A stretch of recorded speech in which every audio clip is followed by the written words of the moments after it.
सत्य सनातन धर्म की जय। ये है एकादशी व्रत का महात्म्य। एकादशी को कभी कभी लोगों को भ्रम हो जाता है कि कौन सी एकादशी रहे।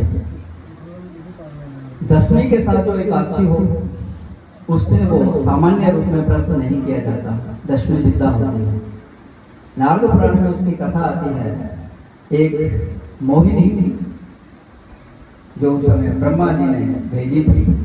राजा रुक्मांगद धर्मांगद जो कि बहुत ही एकादशी का व्रत करने वाले थे। उस समय संसार में कोई ऐसा व्यक्ति नहीं था जो कहीं नरक में जाता था। सब एकादशी का व्रत करके भगवान के धाम में पहुंच जाते थे। तो उस समय वो मोहिनी आई जिसके वश में होकर के रुक्मांगद उसके प्रेम में ऐसे फंसे क्योंकि कई एकादशी व्रत जो थे वो नहीं हो पाए। जब उनको पता चला ढिंढोरा पिटवाते थे वो, तो उनको जब उनके पुत्र ने ढिंढोरा पिटवाया कि अब कार्तिक मास सभी नियम का पालन करो, जब उसको पता चला तो उसने कहा मैं कार्तिक मास में जो करूँगा। लेकिन उस समय उस मोहिनी ने फिर उनको मना कर दिया कि नहीं, आप इस समय आप अवस्था आपकी ज़्यादा हो गई है, इतना बड़ा नियम कार्य करने की जरूरत नहीं है। लेकिन जब काशी का ढिंढोरा पिटवाया गया तब उसने कहा कि मैं तो काशी का व्रत करूंगा अवश्य। लेकिन अब वो हट करने लगी, नहीं काशी का व्रत आप नहीं करोगे, नहीं तो जब मेरा त्याग करो। उसने आपको उसके मोह में फंसे हुए थे। तो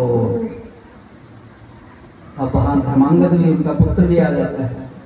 तो उसने कहा कि नहीं तो फिर आप अपने पुत्र की बलि दो। इस प्रकार से धर्म संकट में पड़ गए। लेकिन उन्होंने कहा कि मैं एकादशी को नहीं छोड़ सकता। वो पुत्र की बलि देने लगे। तो उस समय जो है वहां पर भगवान प्रकट हो जाते हैं। तो उस समय वो मोहिनी जो थी उसको नरक आदि में भी स्थान नहीं मिल रहा था। तब उसने ब्रह्मा जी से प्रार्थना की कि आपने ही मुझको प्रकट करके भेजा था, तो मुझे बताइए कि अब मैं संसार में मेरा कैसे जीवन यापन होगा। तो उन्होंने कहा कि जो दशमी विद्या एकादशी रखेंगे तो उसका फल तुम्हें प्राप्त होगा। इसलिए दशमी विद्या एकादशी नहीं रखी जाती सामान्य रूप में। लेकिन विभिन्न परिस्थितियों में जब कभी अगर एकादशी तिथि क्षय हो, देखिए दशमी के साथ जो जुड़ी होगी उस दिन आप व्रत में रखेंगे। जो सूर्योदय के समय होगी दूसरे दिन चाहे वो एक पाली ही हो, एक घड़ी ही हो, आप उस दिन व्रत रखना है।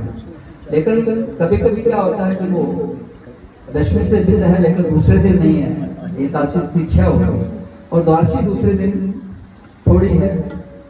तो इसलिए समाप्त लोगों को जो है उस समय दशमी विद्या भी एकादशी का व्रत रखने में कोई परहेज नहीं करनी चाहिए। पत्रों में उसी प्रकार से वो व्रत लिखा होता है समाप्त और वैष्णवों का। और जिस दिन एकादशी पूर्ण होती है उस दिन सभी का उसी दिन व्रत होता है, चाहे वो स्मार्त हो चाहे वैष्णव हो। तो इस प्रकार से जो है द्वादशी में भी उसकी पालना करनी चाहिए, ये ध्यान रखना चाहिए। जो लोग वहां पर तो ऐसा लिखा हुआ कि 8 वर्ष से ऊपर वाले आयु वाले, 80 वर्ष से कम आयु वाले सबको एकादशी व्रत करना चाहिए। जब कोई व्यक्ति अगर रोगी भी है तो उस दिन वो अन्न का परित्याग करेगा। यदि सभी अन्न का परित्याग ना कर सके तो कम से कम चावलों का अवश्य परित्याग है, क्योंकि चावल जो है वो अन्नों में श्रेष्ठ माने गए हैं। तो और अन्न की इसमें चावलों की आप उत्पत्ति देखिए, वो जल में है, जल में ही पनीरी छोड़ी जाती है, फिर वहां से उसको फिर कुशिंजा रोपा जाता है, फिर वहां पर वो जल ही उसको अधिक प्राप्त होता है। तो जल तक तो उसमें अधिक है। तो मन रूपी अपने जो 11 जो इंद्रिय है, तो 11 जो एकादशी तिथि है उस दिन मन रूपी इस 11 इंद्रियों को वश में करने के लिए इस जलीय तत्व अन्न का परित्याग किया जाता है, क्योंकि जल के ऊपर चंद्रमा का अधिक प्रभाव पड़ता है। जब पूर्णिमा अमावस्या इत्यादि होती है उस समय क्या ज्वार बांटा जाते हैं समुद्र में, इसलिए इस चावल का जो है परित्याग किया जाता है कि हमारा मन जो है वो शांत रहे, अपने वश में आ जाए। क्योंकि जो भी व्रत नियम हम कर रहे हैं इंद्रियों और मन को वश में करने के लिए, उन पर नियंत्रण करने के लिए। तो आगे सुखदेव जी राजा परीक्षित से कहते हैं कि मनु की नासिका से इक्ष्वाकु का जन्म हुआ था और इक्ष्वाकु के पुत्र हुए आगे उनके वंश में युवनाश्व। युवनाश्व ने भी इसी प्रकार से पुत्र एक यज्ञ किया। उसी यज्ञ की समाप्ति होने वाली थी। एक दिन पूर्व संध्या के समय आचार्य वशिष्ठ ऋषि ने कहा कि आज रात आप दोनों इस यज्ञशाला में उषा की चटाई बिछा करके आप सोएंगे यज्ञशाला के पास। वे रात को सोए हुए थे तो राजा को प्यास लगी, इधर उधर उन्होंने जल ढूंढा, जल कहीं मिला नहीं। यज्ञशाला में पुरुष हुए, वहां एक कक्ष में जल रखा हुआ था, उन्होंने उस जल को पी लिया।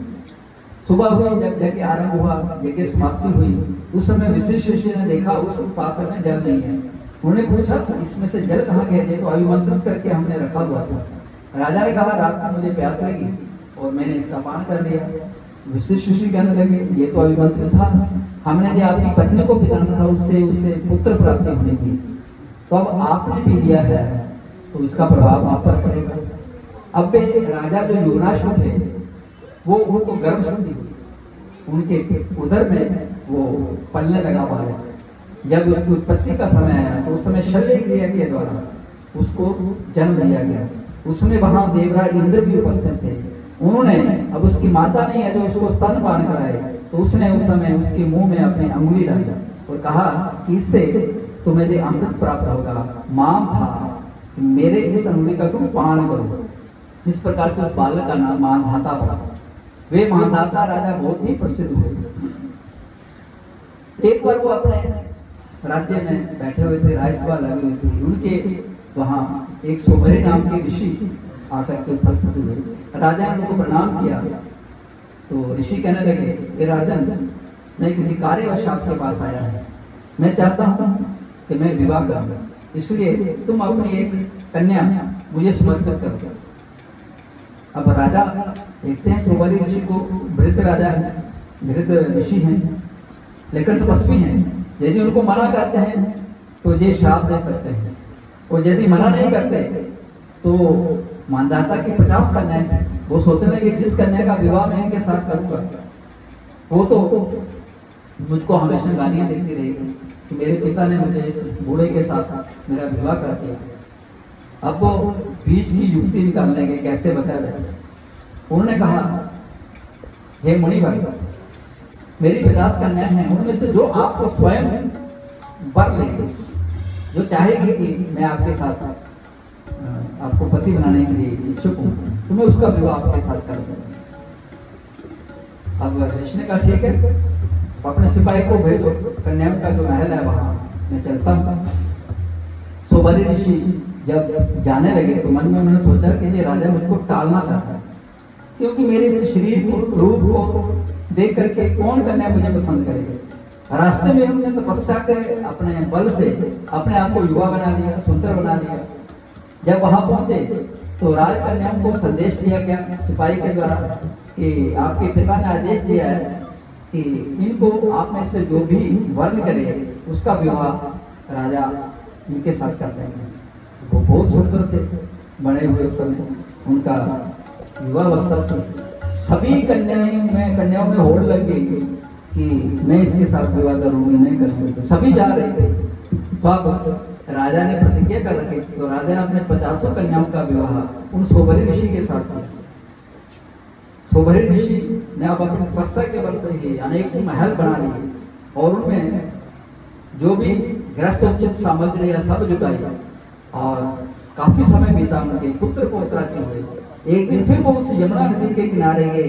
यहाँ पर वो पहले तपस्या कर रहे थे, यमुना के जल के बीच में डूब करके तपस्या कर रहे थे, जल समाधि लेकर। इतने उनकी तपस्या तपस्वी वो ऋषि थे। लेकिन उस समय उनको देखो एक संग कैसा प्राप्त हुआ। जल में दृष्टि डाली, एक मत्स्य मछली, एक पुरुष जो मत्स्य था वो अपने परिवार के साथ वहां घूम रहा है। सभी मछली इधर उधर क्रीड़ा कर रही है। उनकी उस क्रीड़ा को देख करके वो सोबरी ऋषि मन में सोचते हैं कि ये परिवार में कितना सुख है, कितना आनंद से ये एक दूसरे के साथ क्रीड़ा कर रहे हैं, तो मैं भी विवाह करके परिवार बसा करके देखता हूँ कि कैसा सुख मिलता है। तो अब वो उन्होंने वहां बैठ करके यमुना नदी के किनारे फिर तुलना की और उस समय उन्होंने ये निश्चय किया कि संसारिक जो सुख है उससे कहीं अधिक सुख है वो वैराग्य में है, ईश्वर के चिंतन में है। तो श्री सुखदेव जी राजा परीक्षित से अब आगे कहते हैं कि इसी कुल में एक त्रिबंधन राजा हुए, उनके पुत्र हुए सत्यव्रत। यद्यपि उनके द्वारा कोई 3 भयंकर पाप हुए थे, उस कारण से उनके मस्तक पर 3 शंकु उस पाप के चिन्ह थे, इसलिए उनका नाम त्रिशंकु भी पड़ा था। लेकिन उन्होंने धार्मिक कार्य बहुत अधिक किए थे। उनके मन में इच्छा जागृत हुई कि मैं अपने इस शरीर के साथ स्वर्ग में जाऊं। उस समय उन्होंने विशिष्ट ऋषि से निवेदन किया कि मुझे ऐसा यज्ञ करो जिससे मैं सशरीर स्वर्ग जाऊं। उन्होंने मना कर दिया। विशिष्ट ऋषि के पुत्रों ने भी मना कर दिया। अब वे विश्वामित्र जी के पास पहुंचे, उनसे निवेदन किया। तो जब उनको पता चला कि विशिष्ट ऋषि ने इनको मना किया है तो उन्होंने कहा ठीक है, मैं आपको स्वर्ग भेजूंगा। उन्होंने यज्ञ आरंभ किया, लेकिन यज्ञ में अग्नि प्रज्वलित नहीं होने। देवराज इंद्र ने अग्नि को मना कर दिया कि ऐसा यज्ञ जो प्रकृति के विरुद्ध हो रहा है उसमें आपने आहुति स्वीकार नहीं करनी है। अब विश्वामित्र जी ने अपनी तपस्या के बल से उस सत्यव्रत राजा को सशरीर स्वर्ग में भेज दिया। जब वो स्वर्ग में पहुंचे, देवराज इंद्र ने वहां से उनको पुनः धक्का दे करके पृथ्वी पर लौटा दिया। जब वो वहां से गिरे, उनका पतन हुआ, उन्होंने विश्वामित्र जी को पुकारा। विश्वामित्र जी ने उस समय अंतरिक्ष में ही दूसरा स्वर्ग बसाना शुरू कर दिया। जैसे आजकल के वैज्ञानिक लोग कर रहे हैं कि ऊपर जहाँ पर हम ऐसा कुछ बनाए चंद्रमा के ऊपर, वहां से हम जो ऊपर की खोज करें, तो ये सब प्रकृति के विरुद्ध होता है। तो उस समय फिर ब्रह्मादि देवताओं ने विश्वामित्र जी से कहा कि ऐसा मत करो, इससे प्रकृति का संतुलन बिगड़ता है।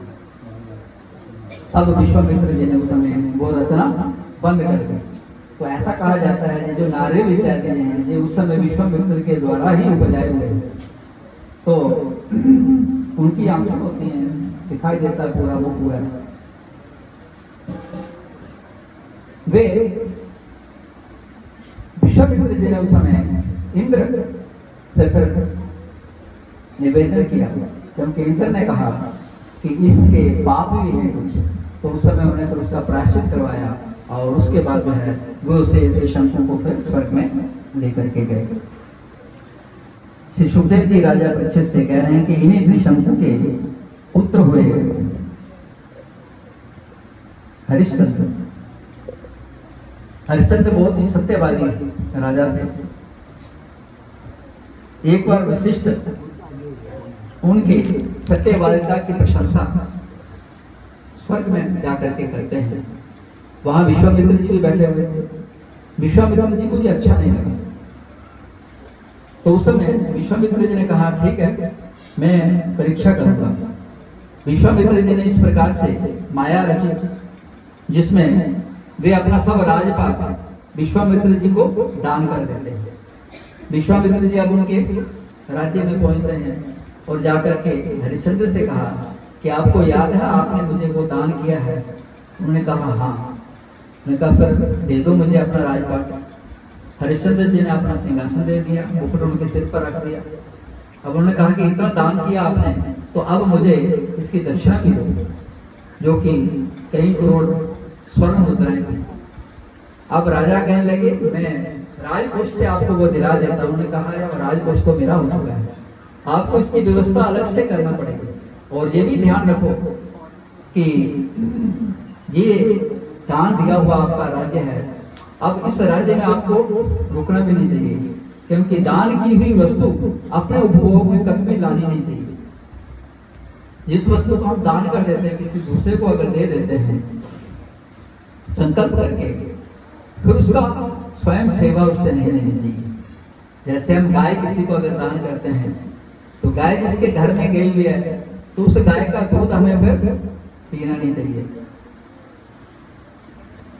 कोई हमने शैया दान की किसी के घर में है, कहीं उस घर में हम जाते हैं तो ध्यान रखें उस शैया पर हम बैठे नहीं। इस प्रकार से दान की हुई वस्तु अपने उपभोग में फिर नहीं लाई जाए।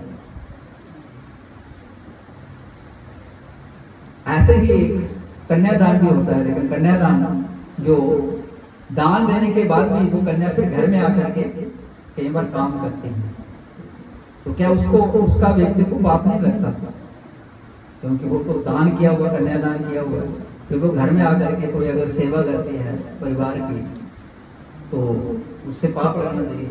लेकिन उसके लिए शास्त्र में इसलिए विधान किया गया है कि जब हम अन्य दान करते हैं, कोई गोदान करते हैं, शिक्षा दान करते हैं, सिर्फ जल और कुशा लेकर के हम दान करते हैं। लेकिन जब कन्यादान होता है उस समय शंखी और चंदन साथ में रख करके वो दान किया जाता है। उस कारण से फिर वो जब कभी आकर के अगर घर में कोई कार्य करती है तो उसका व्यक्ति को दोष नहीं होता। तो यहाँ अब उन्होंने क्या किया कि मेरा जितना राज्य है उस राज्य से अब मुझे बाहर चला जाना चाहिए। हरिश्चंद्र जी उस समय भगवान शंकर की नगरी काशी में पहुंच जाते हैं, क्योंकि वो भगवान शंकर के त्रिशूल पर टिकी हुई है। तो वहां पर जाकर के उन्होंने अपनी पत्नी को बेचा, पुत्र से कुछ स्वर्ण मुद्राएं इकट्ठी की, फिर अपने आप को उसने जब बेचा तो उस समय कोई चांडाल उनको खरीदने के लिए आ गया। उनकी पत्नी को किसी ब्राह्मण ने खरीदा। अब उस चांडाल ने वो उनकी स्वर्ण मुद्राएं ली। विश्वामित्र जी वहां पहुंच जाते हैं, हर जगह पर उन्होंने ले ली स्वर्ण मुद्राएं। अब विश्वामित्र जी सोचने लगे कि ये तो अपनी इस परीक्षा में बिल्कुल खरा उतर गया, अब परीक्षा और कठिन कर दी उन्होंने। तो हरिश्चंद्र की उस चांडाल ने वहां काशी के घाट पर वहां सेवा उनको सौंप दी कि जो भी मुर्दे जलाने के लिए आते हैं उनसे कर लेकर के मुर्दे जलाओ। वो हरिश्चंद्र घाट अभी भी वहां पर है जहां पर मुर्दे जलाए जाते हैं। तो उस समय हरिश्चंद्र इस प्रकार से वहां वो सेवा कर रहे हैं। विश्वामित्र जी ने क्या किया, सांप बन करके उनके पुत्र को डस लिया। अब हरिश्चंद्र की पत्नी वे जब अपने पुत्र का मृत शरीर लेकर के वहां रात्रि के समय पहुंचती है, जब हरिश्चंद्र को पता चला कि ये मेरा ही पुत्र है, बहुत दुखी होते हैं, रोते हैं। लेकिन जब उसका संस्कार करने का समय आया, अब वो पत्नी से कहते हैं कि तुम्हें इसका पहले कर देना पड़ेगा। अब वो पत्नी कहती है मेरे पास तो कुछ है नहीं, मैं इसका कर दूं, क्योंकि वो बिके हुए थे। हरिश्चंद्र के भी पास कुछ नहीं है, क्योंकि वो मोल लिए हुए हैं। तो जो खरीदा हुआ नौकर होता है उसकी कोई तनख्वाह नहीं होती। तो अब उस समय जो है उसकी पत्नी ने क्या किया, अपनी साड़ी का ही कुछ हिस्सा फाड़ करके उस कर रूप में उन्होंने हरिश्चंद्र को प्रदान किया। और जब उनका संस्कार होने लगा तो उस समय पुष्प वृष्टि होने लगी काल से। और उस समय जो सभी देवता वहां पर प्रकट हो जाते हैं, देवराज इंद्र आ जाते हैं, धर्मराज आ जाते हैं। उन्होंने ही वो चांडाल का रूप धारण करके उसको खेदा था हरिश्चंद्र जी को। तो इस प्रकार से वो परीक्षा में पास होते हैं। विश्वामित्र जी ने आप उनको कहा कि अब ये आपकी परीक्षा थी, आपका राज्य में आपको लौटाता हूँ। तो उन्होंने कहा नहीं, मुझे आप राज्य नहीं चाहिए, मैंने आपको दान दे दिया। उन्होंने ये आपकी परीक्षा कर रहे थे। तो देवराज इंद्र को कहते हैं कि आपको मैं सौश्री स्वर्ग ले जाना चाहता हूँ, आप स्वर्ग के अधिपति हो। तो हरिश्चंद्र जी कहने लगे नहीं, मेरे अयोध्या वासी उन्होंने हर मेरे धर्म के कार्य में मेरा साथ दिया है, तो मैं उनको भी साथ ले जाना चाहता हूँ स्वर्ग में। तो उन्होंने कहा ठीक है, फिर आप जाकर के देख लीजिए, जो जो आपके साथ जाना चाहते हैं उनको आप साथ लेकर के चले, मैं सबको स्वर्ग में ले जाऊंगा। तो हरिश्चंद्र जी के साथ उन्होंने अयोध्या वासी जो जो उस समय जाना चाहते थे वो सभी उस समय स्वर्ग लोक में गए। तो ये है धर्म का एक अंग सत्य, उसका पालन करने से जो है हरिश्चंद्र आज तक उनका यश इस संसार में विद्यमान है। हर व्यक्ति कहता है जो सत्य बोलने वाला होता है कि वो तो बिल्कुल सत्यवादी हरिश्चंद्र है। तो इसी वंश में आगे सगर के दो रानियां थी, एक से असमंजस नाम का पुत्र हुआ और एक से 60,000 पुत्र हुए। सगर ने एक वो अश्वमेध यज्ञ आरंभ किया और 99 जब यज्ञ हो गए, सोमा जब चल रहा था, देवरा इंद्र ने उनके उस घोड़े को चुरा करके कपिल भगवान के आश्रम में जाकर के बांध दिया। अब वो 60,000 जो पुत्र हैं वो उसकी रक्षा में तत्पर थे। उन्होंने देखा घोड़ा कहाँ गया, सब और उन्होंने ढूंढ लिया, पृथ्वी पर कहीं मिल नहीं रहा था। उस समय उन्होंने भारतवर्ष के आसपास की जमीन भी खोदना शुरू कर दी कि कहीं जैसे कहते हैं ना कि वो ना ऊपर दिखाई दे रहा ना नीचे दिखाई दे रहा, कहीं जमीन तो नहीं उसको निकल गई। तो इस हिसाब से जो है वो जमीन को भी उन्होंने खोदा था। और उस समय भारतवर्ष के आसपास में ये जो द्वीप बने हैं और ये समुद्र का जो विस्तार हुआ है, उस समय वो सगर के पुत्रों ने के द्वारा ये विस्तार हुआ, इसलिए समुद्र का नाम सागर के पड़ा, सगर के पुत्रों के कारण। तो बाद में जब वे वहां पहुंचे, जाकर के उन्होंने देखा कपिल मुनि वहां पर बैठे हुए हैं, ध्यान लगाए हुए हैं। उन सब ने ये सोचा कि शायद इस ऋषि ने ही घोड़ा चुरा करके बांध लिया है और अब जहाँ ढोंग कर रहा है, ध्यान लगाए हुए हैं, आकर के उनको कुछ अपशब्द कहने लगे। उससे उनका तपस्या भंग हुई। कोप दृष्टि से जब उन्होंने सबकी ओर देखा, वो सभी भस्म होकर के वहां पर जल गए और उनकी मृत्यु हो गई।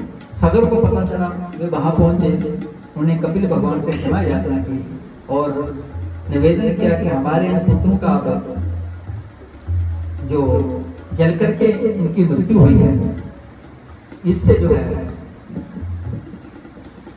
इनकी सदगति नहीं हुई है, दुर्गति हुई है। आप इनकी दुर्गति कैसे विनष्ट होगी? तो कपिल भगवान ने कहा जब गंगा का जल इनकी अस्थियों के साथ स्पर्श करे तब इनकी सदगति होगी। उस समय तक इस पृथ्वी पर गंगा का अवतरण नहीं हुआ। गंगा भगवान वामन के जो विराट रूप उन्होंने धारण किया था, उनके चरणों से निकली हुई ब्रह्मा जी के कमंडलों में स्थित थी।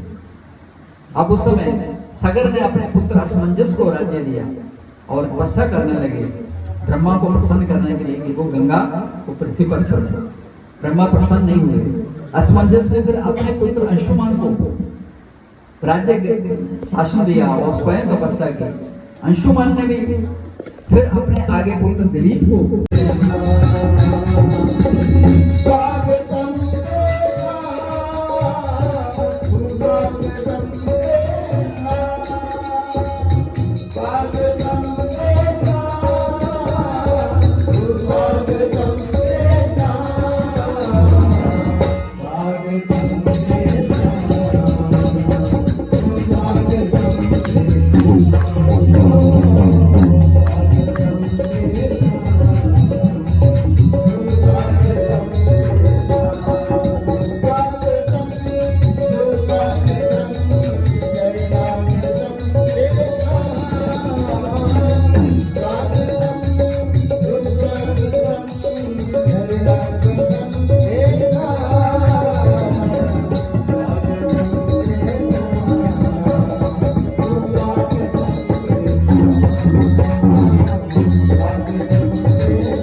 इसलिए हमें केवल आपका ही आसरा चाहिए।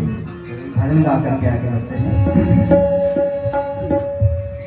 आसरा इस जहाँ का मिले ना, आसरा इस जहाँ का मिले ना, मुझको तेरा सहारा सदा चाहिए, मुझको तेरा सहारा सदा चाहिए। आसरा इस जहाँ का मिले ना, आसरा इस जहाँ का मिले ना, मुझको तेरा सहारा सदा चाहिए, मुझको तेरा सहारा सदा चाहिए।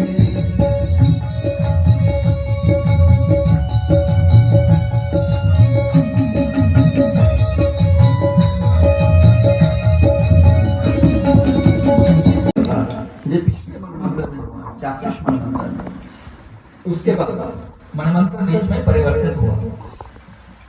बेवस्वत मनमंत्र, ये जो 7वां इस समय मनमंत्र चल रहा है, जिसका ये 28वां कलयुग है, ये जब आरंभ होता है तो 7वां मनमंत्र वे बलि राजा फिर तपस्या करते हैं, क्योंकि उनको पूर्ण जीवन मिला शुक्राचार्य जी के द्वारा। तो यहाँ पर सुखदेव जी से प्रश्न करते हैं परीक्षित जी, ये मनमंत्र कितने हैं? तो उन्होंने कहा कि 14 मनमंत्र हैं। ये 7वां मनमंत्र शुरू हुआ। 8वां मनमंत्र का नाम है सावर्णी। उसमें अश्वत्थामा और कृपाचार्य जो हैं ये सप्तऋषियों में सम्मिलित होंगे। और 9वें मनमंत्र का नाम होगा दक्ष सावर्णी। 10वां होगा ब्रह्म सावर्णी, धर्म सावर्णी, रुद्र सावर्णी, देव सावर्णी और इंद्र सावर्णी। इस प्रकार से ये 14 मनमंत्र व्यतीत होंगे। ये जो 7वां मनमंत्र शुरू हुआ, उस समय अब बलि राजा ने तेज प्राप्त करके फिर स्वर्ग पर चढ़ाई की। स्वर्ग से देवताओं को भगा दिया। सभी देवता जाकर के अब तंद्राओं में थे। उसके बाद जो है ये समय बिता रहे थे। उस समय देवताओं की जो माता है अदिति, वे अपने पति कश्यप जी के पास जाकर के प्रार्थना करते हैं, ये पति देव, मेरे पुत्र को स्वर्ग से भगा दिया गया है, मेरे पुत्र को कैसे स्वर्ग का सुख पुनः प्राप्त हो, उसके लिए कोई उपाय बताइए, मैं करने के लिए तैयार हूँ। उस समय कश्यप ऋषि ने कहा कि एक व्रत है जिसका नाम है पयोव्रत। 12 दिन का वो व्रत है। तुम यदि वो करो तो विष्णु भगवान तुम्हारी कृपा करेंगे, तुम्हारे पुत्रों को स्वर्ग का सुख प्राप्त हो जाएगा। अदिति ने वो व्रत किया। फाल्गुन शुक्ल पक्ष जो शिवरात्रि के बाद प्रतिपदा से लेकर के द्वादशी तक उस व्रत को किया जाता है। केवल दूध का आहार लेकर के भगवान के द्वादश अक्षर मंत्र का जाप करते हुए अदिति ने जब ये व्रत किया, भगवान विष्णु प्रसन्न हुए और उन्होंने उस समय उसे वरदान दिया कि मैं स्वयं तुम्हारे घर में प्रकट होकर के देवताओं का जो छीना गया स्वर्ग वो उन्हें वापस लौटाऊंगा। समय आया, भाद्रपद शुक्ल पक्ष की द्वादशी तिथि थी, श्रवण नक्षत्र, अभिजित मुहूर्त, मध्याह्न का समय। उस समय अदिति के जहाँ भगवान विष्णु प्रकट होते हैं। बोलिए वामन भगवान की जय। भगवान वामन के रूप में वहां प्रकट होते हैं। छोटा उनका रूप था। उनका जब यज्ञोपवीत संस्कार किया गया, जनेऊ डाला गया, उस समय वहां अनेक ऋषि मुनि देवता एकत्रित हुए। उस समय सबने अपने अपनी इच्छा अनुसार उनको कुछ भिक्षा दिया। किसी ने उनको छत्र दिया, किसी ने उनको कोपीन दिया, किसी ने खड़ाऊ दी, किसी ने बैठने के लिए कुशा का आसन दिया, किसी ने कमंडलू दिया। इस प्रकार से ये सब वस्तुएं दे करके वे वामन भगवान वहां से चल पड़ते हैं। बलि राजा उस समय भृगुकच्छ नामक क्षेत्र में, जो गुजरात में है, नर्मदा नदी के तट पर, वहां भी यज्ञ कर रहे थे। उस यज्ञशाला में जाकर के पहुंचे। भगवान उस वामन रूप को, तेजस्वी रूप को देख करके सभी वहां पर यज्ञशाला में बैठे हुए ऋषि मुनि थे, वो वो सब उठ करके उनका स्वागत करते थे। उस समय बलि राजा भी अपने आसन से उठे। उन्होंने देखा कि विप्रवटु आए हैं, तेजस्वी हैं। उन्होंने हाथ में जल लेकर के उनके पांव पखारे। देखिए, शास्त्र में कहा गया है जब कोई अतिथि इस प्रकार से तेजस्वी व्यक्ति अगर घर में आए तो उसको पाते उसके पांव पखारना चाहिए, पांव के ऊपर जल छोड़ना चाहिए। ऐसा इसलिए कहा गया कि वो अग्नि का रूप होता है, तो उस अग्नि को शांत करने के लिए उसके पांव पर जल चढ़ाना चाहिए ताकि उनकी कोप दृष्टि हम पर ना रहे। जो व्यक्ति अतिथि की सेवा नहीं करते, अतिथि यदि उनके घर से रूठ करके चला जाता है, अतिथि उसे कहा जाता है जिसकी कोई तिथि नहीं है। बिना बताए तो यात्रा करते हुए कहीं आ जाता है, या कोई याचक कोई आ जाता है घर में, तो वो भी उसी तुल्य होता है। इसलिए अपनी शक्ति अपनी श्रद्धा के अनुसार उसको अवश्य कुछ न कुछ देना चाहिए, अपमान नहीं करना चाहिए। और इस प्रकार से उन्होंने जब उनको पाद्य अर्घ्य आसन इत्यादि करवा करके स्वागत किया और कहा कि विप्रवटु बताइए, मैं आपकी क्या सेवा कर सकता हूँ, आपका आगमन कैसे हुआ। उस समय वामन भगवान कहने लगे कि हे राजन, आप त्रिलोकी के राजा हैं, त्रिलोकी पर आपका आधिपत्य है। मैं विप्रवटु, अभी मेरा जनेऊ संस्कार हुआ है, मुझे दे देखिए कुशा का आसन किसने दिया, किसने माला दी है जापने के लिए, किसने कमंडलू दिया, किसने आसन बैठने के लिए, किसने छत्र दिया। तो मैं चाहता हूं कि मैं अपने जो संध्या बंधन किसी अपने स्थान पर बैठ करके करूं। तो आपका स्वामित्व पूरे त्रिलोकी में है, आप मुझे मेरे कर्म के अनुसार 3 कदम भूमि मुझे संकल्प करके दे दें, तो मैं वहां बैठ करके अपनी साधना कर सकूं, संध्या बंधन कर सकूं।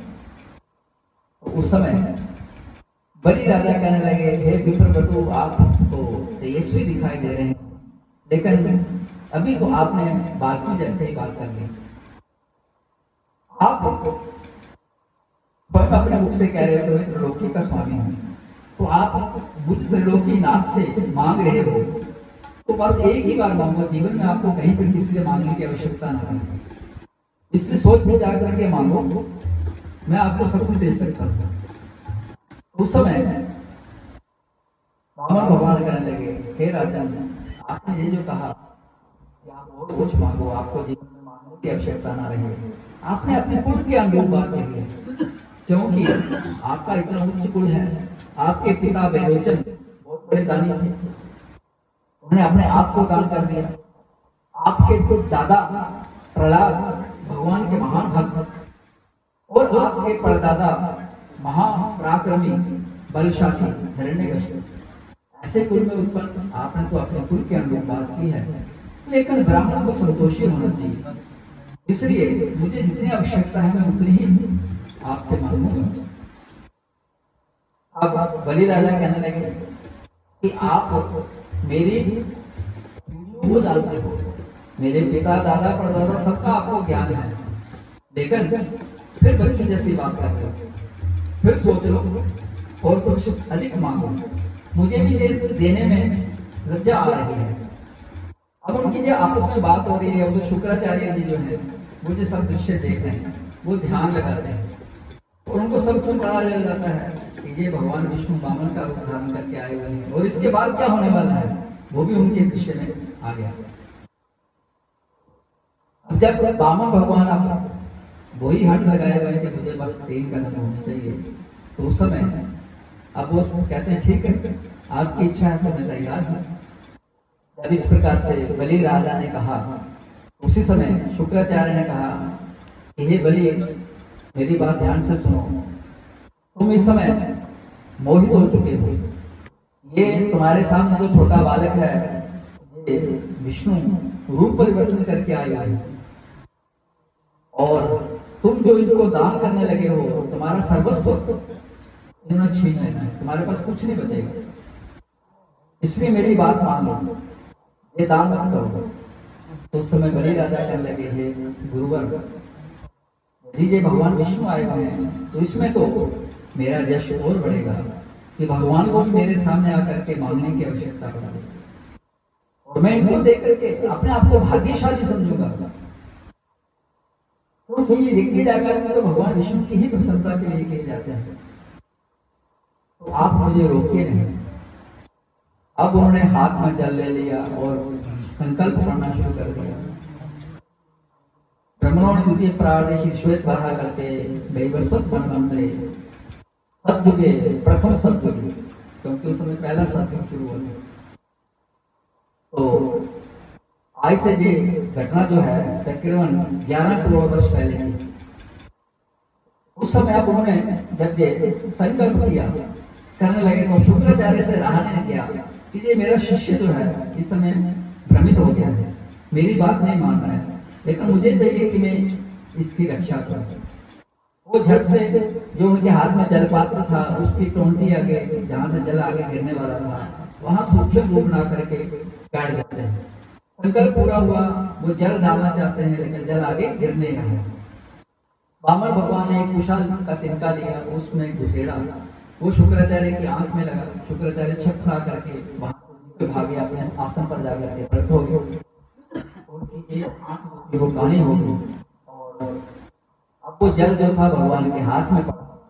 जब संकल्प पूरा हुआ, वामन भगवान ने अपने रूप को बढ़ाना शुरू कर दिया और इतना उन्होंने विराट रूप बना लिया कि अब वो बलि राजा जो है ऊपर की ओर देख रहे हैं, ये सब क्या हो रहा है, क्या भगवान की महिमा है।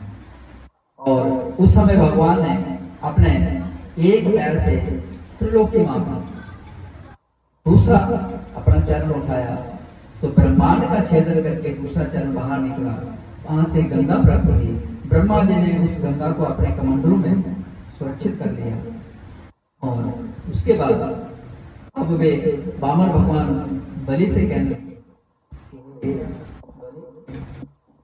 तुम तो कह रहे थे कि इतना मांगो, कभी मांगने की आवश्यकता ना पड़े, अब मेरे को बताओ कि मैं तीसरा कदम कहाँ रखूं। अब उस समय बलि ने हाथ जोड़कर आप भक्तों की लाज रखने वाले हैं, तो मुझे इस धर्म संकट से आप ही बचाएंगे। आप अपना तीसरा चरण मेरे सिर के साथ स्पर्श करके मुझे धर्म संकट से उबारिए। तो भगवान ने अपना तीसरा कदम जो था वे उनके सिर के साथ स्पर्श किया। इदम विष्णु चक्र में प्रेरा निदय पदम समूढ़ से पाकम वेद में विजय मंत्र आया है। तो उन्होंने अपने 3 कदम क्रम से रखे, ऐसे विष्णु भगवान वामन का रूप धारण किया। तो उस समय अब बलि को उन्होंने जो बंधन में धर्म संकट में डाला हुआ था उससे उन्होंने मुक्त किया और उसको आदेश दिया कि तुम अब सुतर लोक में चले जाओ, वहां पर तुम स्वर्ग जैसा ही सुख वहां पर भोगोगे। अब वे बलि राजा कहते हैं, हे प्रभु मैं वहां पर जाऊंगा लेकिन आपको मेरे साथ वहां पर चलना पड़ेगा। भगवान कहते हैं ठीक है, मैं तेरी वहां पर सुरक्षा करूंगा। तो ये है जो भगवान के भक्त होते हैं, वे भगवान के लिए सिर्फ अपना सब कुछ दान कर देते हैं। सर्वस्व दान बलि राजा ने कर दिया और फिर भगवान के ही वो आश्रित हैं। भगवान से कहते हैं कि आप मेरे वहां पर चलिए, आप ही मेरे सहारा हैं। इस प्रकार से भक्त असल में वही है जो संसारिक वस्तुएं से भगवान से नहीं मांगता। वे अगर मंदिर में जाता है तो मंदिर में जो मूर्ति है वो उसको पत्थर नहीं समझता, वो साक्षात परमात्मा समझता है। जो वास्तव में भक्त होते हैं वो अपने घर में भी अगर मूर्ति कोई अगर रखी हुई है तो वे उसको साक्षात समझते हैं। लेकिन आजकल क्या है, लोगों की इस प्रकार से वो श्रद्धा नहीं होती। मंदिर में जाकर के लोग बैठे हैं, आपस में बातचीत कर रहे होते हैं और इस प्रकार से फजूल की बातें, उनको ये नहीं पता है कि सामने भगवान देख रहे हैं और भगवान के सामने हम कैसी बातें कर रहे हैं। कई लोग वहां पर झगड़ा भी शुरू कर देते हैं, एक दूसरे की निंदा करना शुरू कर देते हैं। इतना तो ध्यान में रखिए, प्राण प्रतिष्ठित भगवान की मूर्ति है। जो भगवान के भक्त होते हैं वो सर्वत्र भगवान को ही देखते हैं और जब वो मंदिर में भी पूजा करते हैं तो भगवान से वो वार्तालाप करते हैं। तो जितना श्रद्धा होगा, श्रद्धा सत्य महापते, श्रद्धा से सत्य की प्राप्ति होती है। एक भक्त था वो भगवान की, कृष्ण भगवान की पूजा प्रतिदिन करता था, बहुत देर पूजा करता रहा, लेकिन उसको कुछ अनुभूति नहीं हुई। अब उसने सोचा कि चलो हम अब दुर्गा की पूजा करते हैं। उन्होंने उनको एक और किया, दुर्गा की पूजा करने लगा। अब उसे धूप जब आगे जलाया, धूप देने लगा, तो वो देखता क्या कि धूप जो है वो दुर्गा माता की मूर्ति की ओर ना जाकर के भगवान कृष्ण की मूर्ति की ओर जाता है। अब वो मन में सोचता है कि देखो, मैं इतने दिन तक पूजा करता रहा, अब मैं दुर्गा की पूजा करने लगा हूँ। इन्होंने तो कुछ पहले मेरा स्वीकार नहीं किया, ना मुझ पर कृपा की। अब ये धूप में मुझको दे रहा हूँ, जो धूप को अपने ओर ले रहा है। अब उस भक्त ने क्या किया, रुई ली, भगवान श्री कृष्ण की मूर्ति की नासिका में रुई पूछने लगा। तो भगवान उसके सामने प्रकट हो जाते हैं। अब वो हैरान हो जाता है, प्रणाम करता है, महाराज ये क्या? उन्होंने कहा पहले तो मेरी पूजा पत्थर समझ करके करता था, आज तुमने साक्षात मुझे ईश्वर समझ करके पूजा की है कि ये इस धूप की सुगंध को ले रहे हैं, तो ये है भावना। भावे ही विद्यते देवा तस्मात् भावो ही करना। यदि हमारी भावना होगी तो हम जैसे धनाधन ने पत्थर से भगवान को प्रकट किया, नाम लेके नहीं, कहाँ से भगवान को प्रकट किया? कुत्ते में से। उनकी भावना वहां पर बनेगी, ये कुत्ते के रूप में भगवान आए हुए हैं। तो देखिए किस प्रकार से भगवान से बात करते हैं। मंदिर में रहते हो भगवन कभी आया जाया करो में, रोज तेरे दर आता हूँ, कभी तुम भी मेरे घर आया करो। मंदिर में रहते हो भगवन कभी आया जाया करो में, रोज तेरे दर आता हूँ, कभी तुम भी मेरे घर आया करो। मंदिर में रहते हो भगवन कभी बाहर भी आया जाया करो मैं, रोज तेरे दर आता हूँ, कभी तुम भी मेरे घर आया करो। मंदिर में रहते हो भगवन कभी बाहर भी आया जाया करो मैं, रोज तेरे दर आता हूँ, कभी तुम मेरे घर आया करो। मंदिर में रहते हो भगवन।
तेरे घर आता हूँ कभी, तुम भी मेरे घर आया करो।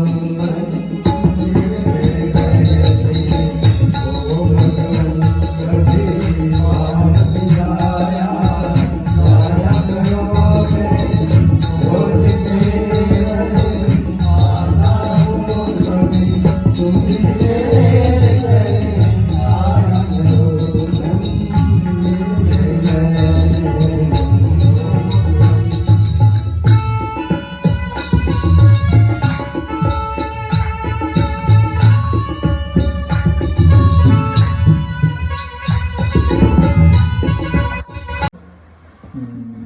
ज्वालामुखी जो पर्वत है, कई बार वो फटते हैं, उसमें से वो आग की बहुत बड़ी जो है नदियां बाहर निकलती हैं, लावा बाहर निकलती है। तो भीतर इसकी वो आग है, उस समय के आग से देदीप्यमान की पृथ्वी चमक रही थी, जिसकी सुंदरता दूर से बहुत आकर्षित कर रही थी। तो चंद्रमा को भी सोम कहा जाता है। सोम जो चंद्रमा इस पृथ्वी के चारों ओर चक्कर लगा रहे हैं, वो इस पृथ्वी का स्पर्श करने के लिए आगे बढ़े, इसके समीप आए। जब ही चंद्रमा पृथ्वी के समीप आए तो चंद्रमा का जो सोम रस था, वो तत्व था, वो वहां से स्खलित हुआ, वो पृथ्वी के अनेक भागों पर गिरा। तो जहां जहां पर अग्नि तत्व अधिक था, वहां सोने की खाने बने, और जहां पर वो सोम रस की अधिकता हुई, सोम तत्व की अधिकता हुई, वहां पर चांदी की खाने बने। आज भी वो चंद्रमा पृथ्वी के नजदीक आता है। कब आता है? अभी पिछले महीने जो आश्विन का महीना होता है, उस समय चंद्रमा की पृथ्वी से बहुत कम दूरी रह जाती है, चंद्रमा बिल्कुल नजदीक आ जाता है। इसलिए उसमें शरद पूर्णिमा का जो चंद्रमा होता है, वो बड़े आकार का होता है, चांदी उस समय अधिक होती है। और उस समय शास्त्रों में कहा गया कि शरद पूर्णिमा के दिन, जो नवरात्रों के बाद, आश्विन महीने की नवरात्रों के बाद जो पूर्णिमा आती है, उस दिन रात को खीर बना करके उसमें कुछ चांदी बीच में डाल दीजिए और रात भर उसको चांदनी में रख दीजिए। रात में वो चांद की किरणें उसमें पड़े, और सुबह फिर उसके बाद घर के सभी सदस्य उसको थोड़ी थोड़ी अगर खाएं, तो अनेक रोग शरीर के जो है वो दूर होते हैं। क्योंकि सोम, ये जो चंद्रमा है, वो औषधियों के राजा है, और उस समय वो पृथ्वी के बिल्कुल नजदीक आए रहते हैं। वो अमृत एक तरह का वो उस समय बरस रहा होता है। तो वो उस खीर के माध्यम से हम अपने श्वास संबंधी रोगों को, दमा इत्यादि किसी को हो, तो उससे वो दूर हो जाता है। तो चंद्रमा के ऊपर ही पितरों का लोक भी माना गया है, इसलिए चंद्रमा की तिथियों के अनुसार हम पितरों के श्राद्ध इत्यादि करते हैं। तो उस समय चंद्रमा पास में आता है, अर्थात पितृलोक समीप होता है। इसलिए उस समय जो नवरात्रों के पहले कृष्ण पक्ष होता है, उस समय क्या होता है, उसको क्या बोलते हैं, पितृपक्ष। पितरों के लिए उत्सव होता है, क्योंकि वो पितृ उस समय पृथ्वी पर आए होते हैं, पृथ्वी के नजदीक चंद्रमा होता है। उस समय का दिया हुआ पितरों के निमित्त वो जल्दी से उसको प्राप्त हो जाता है। श्री सुखदेव जी राजा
नारायण के धाम में उनसे प्रार्थना की, हे भगवान, मैंने आपके सभी अवतारों के दर्शन किए हैं, लेकिन आपने जो मोहिनी रूप धारण किया मैं उस रूप का दर्शन नहीं कर पाया, क्योंकि वो काल को विष का पान करके मैं जाकर के समाधिस्थ हो गया और आपने ऐसा मोहिनी रूप धारण किया कि सभी असुर मोहित हो गए और उन्हें अपने हाथ में अमृत आया हुआ भी आपको अर्पित करके आपके द्वारा आपने जो है देवताओं को अमृत पान करवा दिया।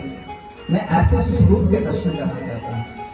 नारायण कहने लगे, हे महादेव, आप उस नारायण उस स्वरूप का यदि ना ही दर्शन करें तो ज़्यादा अच्छा है।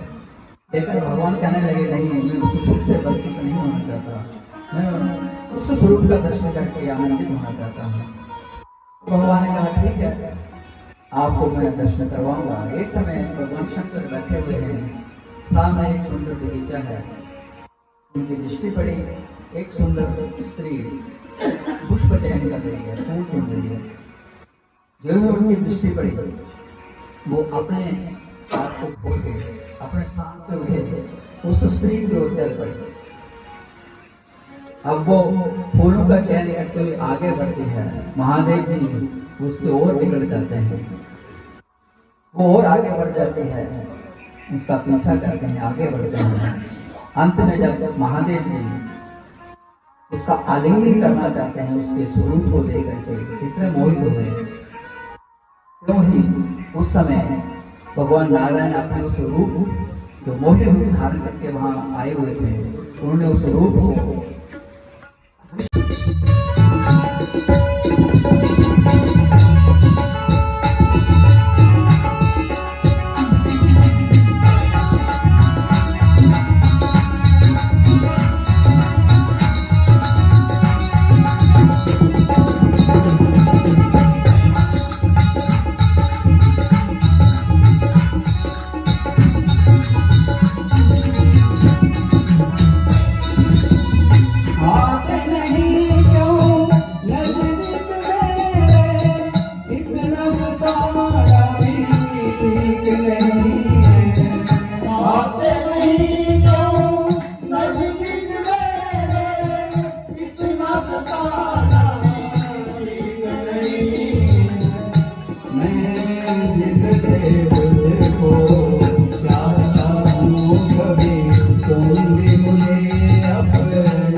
मेरे कभी तुम भी कभी दिल में लाया करो।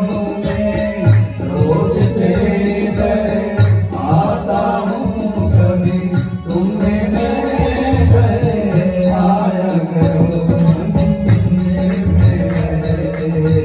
ओ भगवान कभी बाहर आया जाया करो।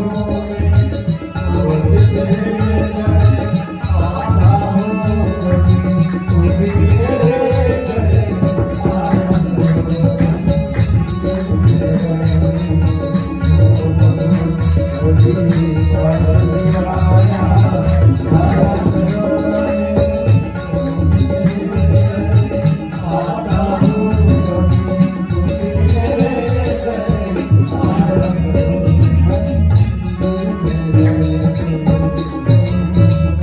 बोलिए सत्य सनातन धर्म की जय। तो इस प्रकार से श्री सुखदेव जी ने राजा परीक्षित से वामन भगवान के अवतार, जो कि इस वैवस्वत मनवंतर के पहले सतयुग में उनका अवतार हुआ, उनकी कथा का वर्णन किया। भगवान वामन ने उन्हें सुतुर लोक में भेजा और उनसे कहा कि अगले मनवंतर में आपको फिर इंद्र पद की प्राप्ति होगी। तो अगला जो मनवंतर होगा सावर्णी मनवंतर, क्योंकि अभी ये 28वां कलयुग चल रहा है। फिर 29वीं बार ये चारों युग होंगे। 43,20,000 वर्ष चारों युगों की आयु है। ऐसे जब 71 बार जब व्यतीत होंगे तो फिर अगला मनवंतर आएगा सावर्णी। उस समय फिर इंद्र भी परिवर्तित होंगे। एक मनुजा परिवर्तित होता है, इंद्र भी दूसरा नया आता है। तो बलि राजा जो है वो इंद्र बनेंगे। सुखदेव जी राजा परीक्षित से कहते हैं कि इसी प्रकार से एक सत्यव्रत नाम के राजर्षि थे। वे भगवान की आराधना कर रहे थे। प्रतिदिन नदी के तट पर जाकर के वहां नदी में स्नान करते, संध्या वंदन करते, तपस्या कर रहे थे। एक दिन उन्होंने स्नान किया, उसके बाद उन्होंने नदी में से जल अपने अंजलि में लिया और सूर्य को अर्घ्य देने लगे। जब उन्होंने सूर्य को अर्घ्य देना चाहा, हाथ में जल लिया, तो उनके हाथ में एक मछली आ गई। उन्होंने उस मछली को पुनः उस जल के बीच में छोड़ दिया। फिर जल लेकर के वो सूर्य को अर्घ्य देने लगे। देखिए, प्रतिदिन हमें सूर्य को अवश्य अर्घ्य देना चाहिए। साक्षात नारायण ये भगवान है, सूर्य नारायण। घर में जिस प्रकार से कोई अतिथि आता है तो वेद कहते हैं मातृ देवो भव, पितृ देवो भव, आचार्य देवो भव, अतिथि देवो भव। माता पिता, आचार्य और अतिथि ये देव तुल्य होते हैं।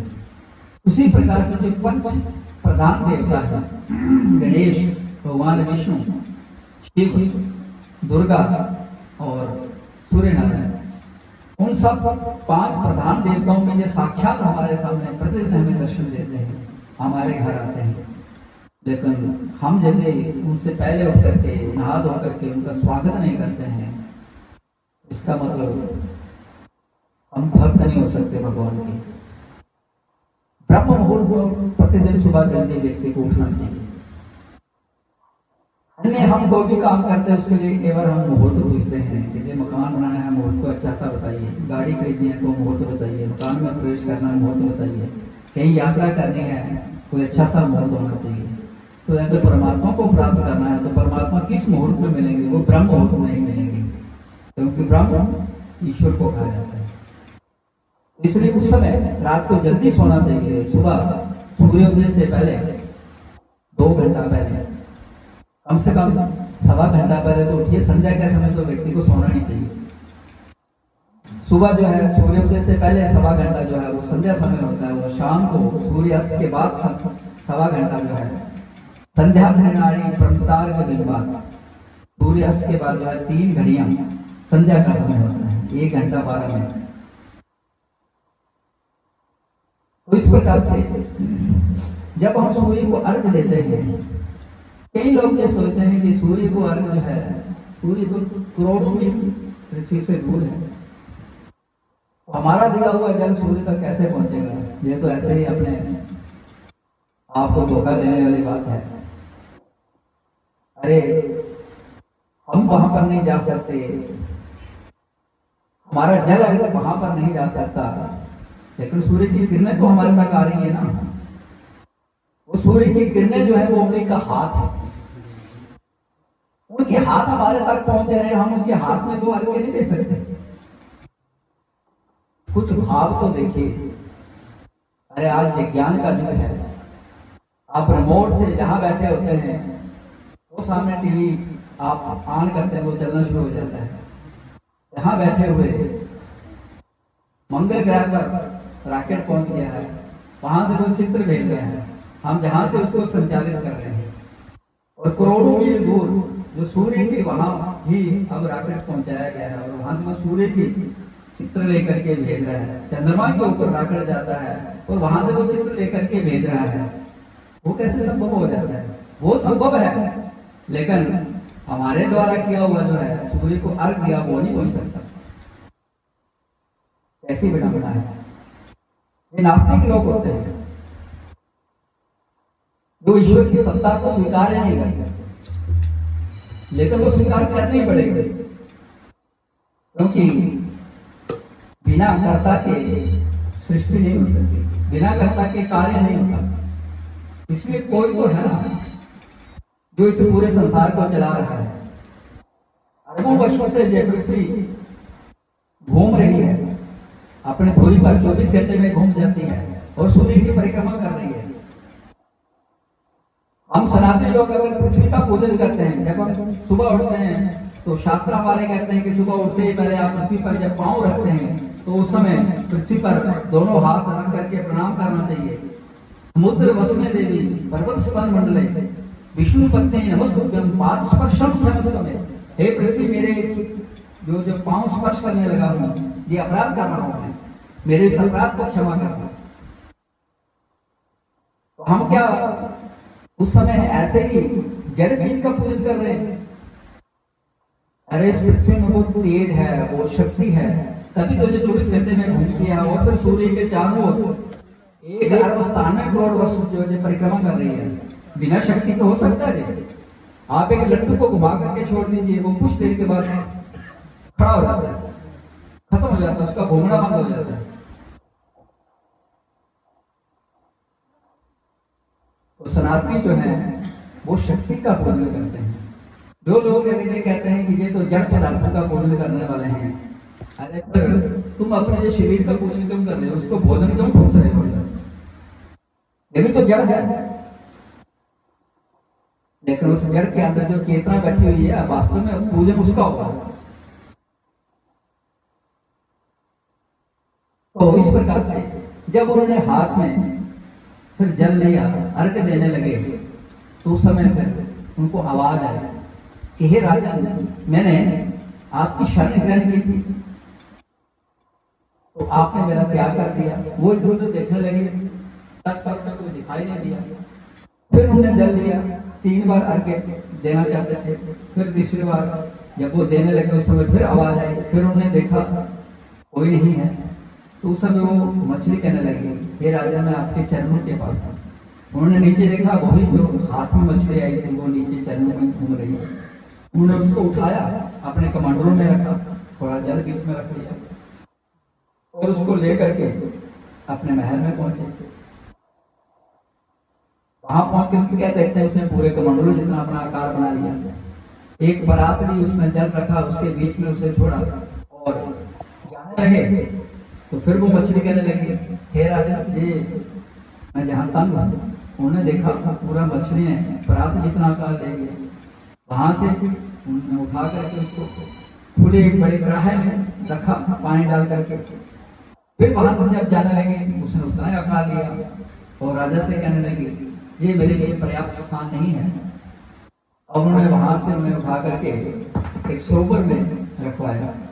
सरोवर में रखने के बाद जब राजा जाने लगे, फिर वो पीछे से आवाज देती है कि हे राजन, जरा मेरी ओर देख तो लो, मैं जहां पर सुखी नहीं हूं। देखा उन्होंने पूरे सरोवर जितना आकार दे दिया था। अब राजा ने उनको बहुत बड़े एक वाहन में उनको लाद करके सैनिकों के माध्यम से उनको समुद्र में वहां पर जब छोड़ा, वो फिर मछली कहने लगी, हे राजन, मैंने तो आपकी शरण ग्रहण की थी, आप मुझे इस समुद्र में फेंक रहे हो जहाँ बड़े बड़े जीव हैं, वो मुझे खा जाएंगे। तो उस समय वो सत्यव्रत हाथ जोड़ करके खड़े रहते हैं, कहने लगे, आप कौन है, अपना परिचय दें, क्योंकि साधारण मछली में इतना जो है गुण नहीं हो सकता, आकार इतना वो बढ़ा ले। तो उस समय भगवान विष्णु वहां प्रकट हो जाते हैं, बोले मत्स्य भगवान की जय। तो मत्स्य रूप में भगवान विष्णु ने ये अवतार ग्रहण किया। उस समय सत्यव्रत से कहा कि आज से 7वें दिन पृथ्वी पर जलार्णव हो जाएगा, प्रलय होगी। उस समय एक नौका तुम्हारे पास आएगा, उसमें सप्तऋषि बैठे होंगे, तुम संसार की जितनी औषधियां हैं उन सब के बीज, वनस्पतियों के बीज, वृक्षों के बीज इकट्ठा करके एक पोटली में अपने रख लेना सुरक्षित, और उस नौका पर सवार हो जाना। और जब तक वो प्रलय रहेगी तब तक आप उस नौका में रहेंगे। उस प्रलयकालीन जो अंधकार में समय होगा, उसमें यदि आपको कोई मुसीबत आए, मेरा स्मरण करना, मैं इसी रूप में उस समय आ जाऊंगा। इस प्रकार से भगवान ने वो मत्स्य रूप धारण किया। उस समय हायग्रीव नाम का एक दैत्य था जो वेदों को चुरा करके समुद्र में छिपा हुआ था। भगवान मत्स्य ने उस समय जाकर के उसका संहार किया और वेद उससे छीन करके ब्रह्मा को समर्पित किए।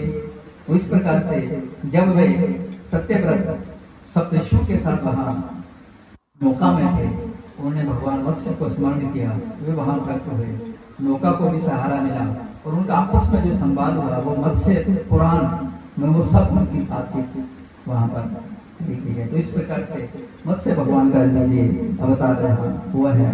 और उसके बाद जो जहाँ पर अष्टम स्कंद समाप्त होता है और वो नवम स्कंद में जाने से पहले भगवान के नाम पर कीर्तन कर लेते हैं। राधे गोविंद गोविंद राधे गोविंद गोविंद राधे गोविंद गोविंद राधे गोविंद गोविंद राधे गोविंद गोविंद राधे गोविंद गोविंद राधे गोविंद गोविंद राधे गोविंद गोविंद राधे गोविंद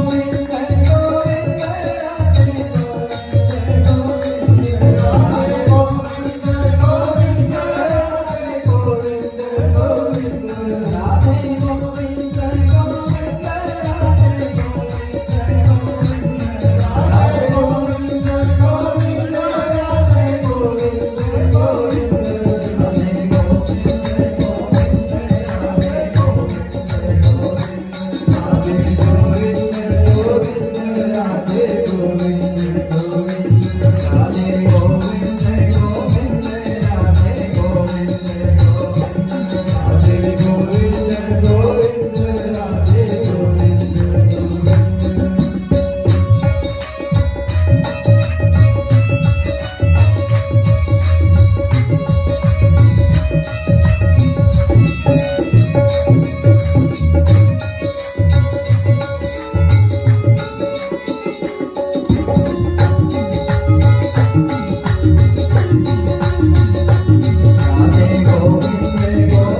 वशिष्ठ से कहते हैं कि देवस्वत मनु पुत्र प्राप्ति के लिए यज्ञ करते हैं,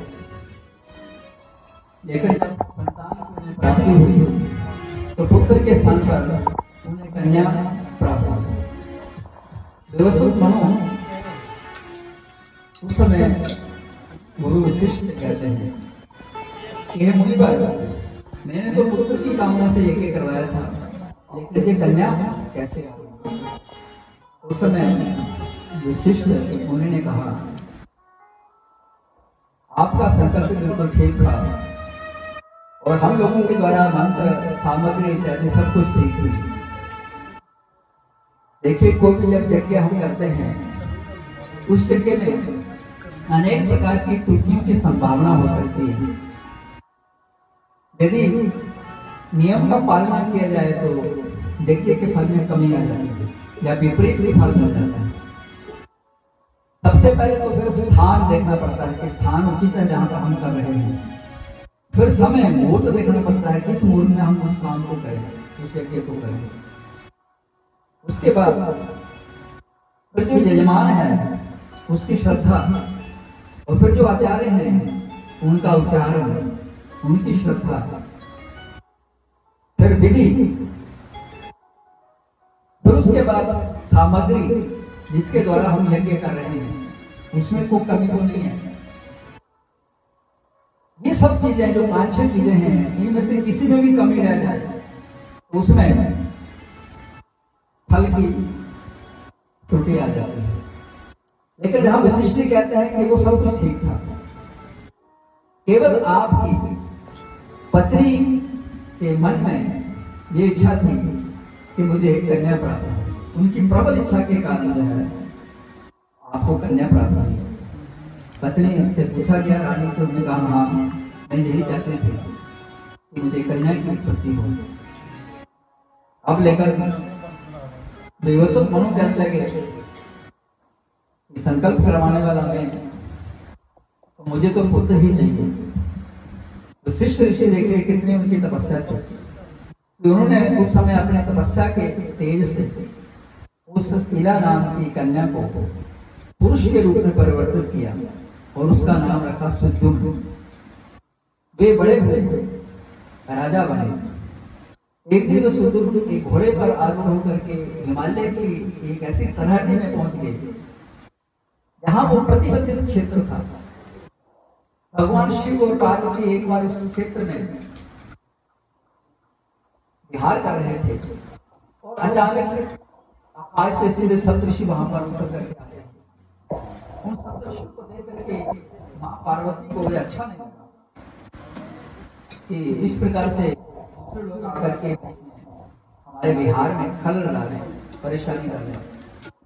उस समय पार्वती को प्रसन्न करने के लिए भगवान ने उस क्षेत्र को प्रतिबंधित कर दिया कि यहाँ पर कोई भी पुरुष व्यक्ति, पुरुष संख्यक कोई अगर प्राणी आएगा तो वो स्त्री में परिवर्तित हो जाएगा।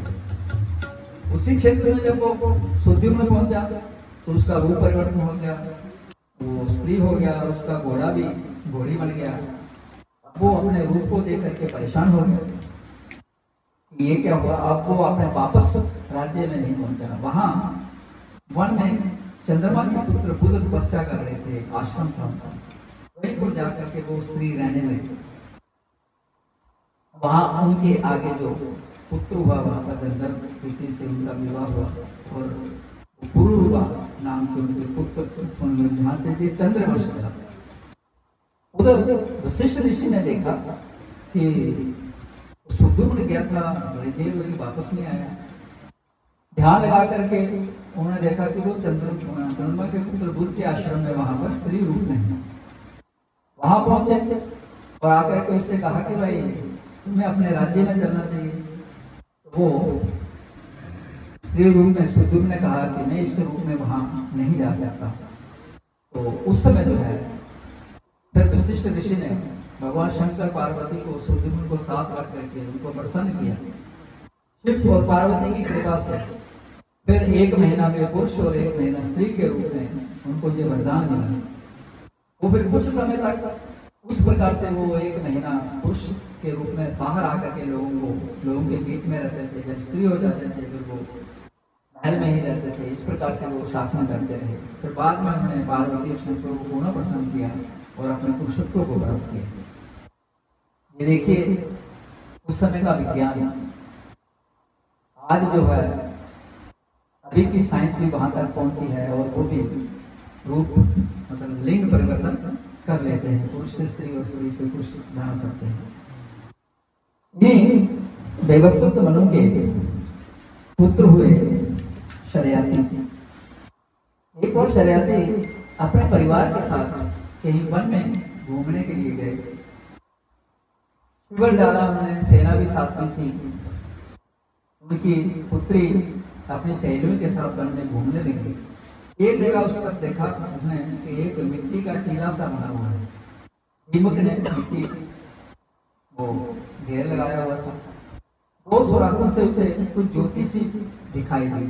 उसने 2 वहां से कड़ियां ली और उसके बीच में घुसेड़ दी और उसमें से रक्त की धारा बाहर निकली। वो घबरा करके वहां से सहेलियों के साथ भाग गई। जहाँ शिविर लगा था वहां पहुंची, लेकिन इसी बीच में वहां पर जितने भी राजा के सैनिक जो भी सदस्य वहां पर विद्यमान थे सबको मूत्र अवरोध हो गया। सबका पेशाब रुक गया। सबको जो बीमारी लगी, राजा परेशान हो गए कि एक साथ सबको ये बीमारी कैसे हो सकती है। अवश्य किसी के द्वारा यहाँ कोई अपराध हुआ है। यहाँ वन में तपस्वी लोग रहते हैं। उस समय सबसे पूछा क्या, वो कन्या कहने लगी कि इस प्रकार से मेरे साथ घटना हुई है। राजा उसको साथ लेकर के गए। देखा तो उस मिट्टी के ढेर में से बाहर निकले हुए ऋषि, एक वृद्ध अवस्था उनका शरीर था, तो बैठे हुए और आंखें उनकी फूट गई। उनको प्रणाम किया, क्षमा याचना की। कन्या भी साथ में थी। वो चरण ऋषि थी। उस समय उन्होंने उनसे निवेदन किया कि इस प्रकार के हम सबको जो है ये रोग लग गया है। उन्होंने कहा ठीक है, जिस कन्या ने ये अपराध किया है अब मुझ अंधे की सेवा के लिए आप उसको जहाँ रखो। राजा मन में सोचने लगे कि मैं ऐसे ऐसे वृद्ध अंधे व्यक्ति के पास इसको रखूंगा, लेकिन उनके पास कोई अब और कोई रास्ता नहीं था, विकल्प नहीं था। वो कन्या खुद कहने लगी राजकुमारी, हे पिताश्री, मैंने अपराध किया है तो मैं इनकी सेवा करूंगी, आप मुझे इनके सेविका बनाइए।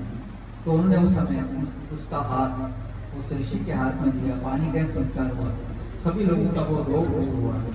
वे उनकी पत्नी बन गई, उनकी सेवा करने लगी। वहीं उसने बदल वस्त्र धारण कर लिए राजकन्या। उसका नाम था सुकन्या। और उसके बाद जो है राजा चले गए वहां से। कुछ समय के बाद पत्नी ने कहा शर्याती राजा से कि चलो देखते हैं अपनी पुत्री का हाथ वो कैसे रह रही है। वहां पहुंचे तो राजा दृश्य देख करके हैरान हो गए कि उनकी पुत्री एक युवा सन्यासी के साथ बैठी हुई। अब उसको इस अवस्था में देख करके राजा को क्रोध आया।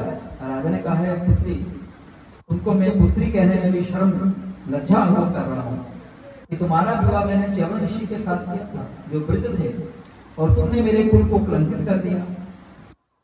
उस ऋषि का पत्नी कहाँ तुमने वध कर दिया और एक विवाह ऋषि के साथ बैठी हुई। उस समय वो ऋषि भी